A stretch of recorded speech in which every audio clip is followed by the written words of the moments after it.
Cette journée, pourquoi nous sommes là, pourquoi nous la célébrons? D'abord, c'est toute une histoire.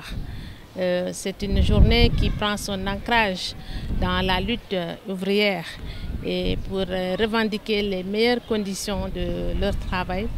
Et que cette journée a été proclamée pour la première fois au début du XXe siècle, vers 1910 par Clara Zetkin, et que les Nations Unies l'ont ratifiée en 1977.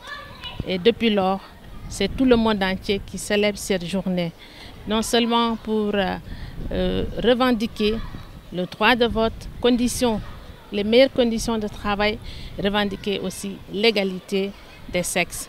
Et nous la célébrons en tant que femmes, d'abord parce que nous sommes femmes.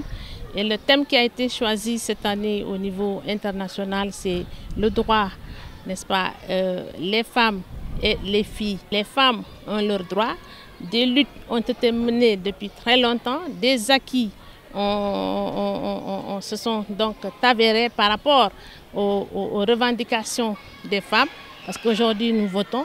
Au niveau des assemblées nationales aussi, nous avons ces droits qui se font voir partout, mais il y a des défis persistants. Il y a des défis persistants, c'est pour ça que chaque année, nous célébrons cette journée, non seulement pour faire le bilan, mais aussi sensibiliser nos pères sur leurs droits et devoirs et aller vers les perspectives. Donc c'est un moment de cohésion, si vous voyez, de regroupement des femmes pour que nous parlions de notre sort, pour que nous essayions de voir quelles ont été nos avancées, quels ont été nos acquis pour aller donc de l'avant, aller vers les perspectives pour ce qui nous attend au niveau de notre vie quotidienne. En tant qu'éducatrice, vous savez que l'école, c'est le levier, l'éducation, c'est le levier du développement de tout pays. Et les femmes, les filles de demain se préparent donc au niveau de l'école.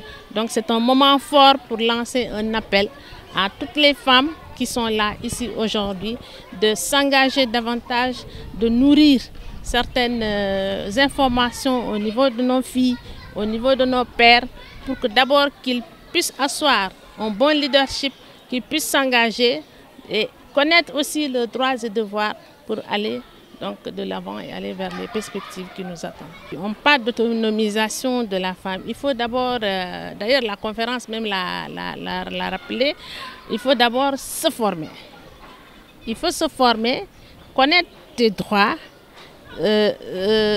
pour pouvoir revendiquer telle autre chose. Donc la formation est d'une condition sine qua non dans la vie même de l'être humain, à plus forte raison dans la vie d'une femme qui doit pouvoir asseoir donc cette vie-là, parce que la femme est le socle même du développement de toute une nation.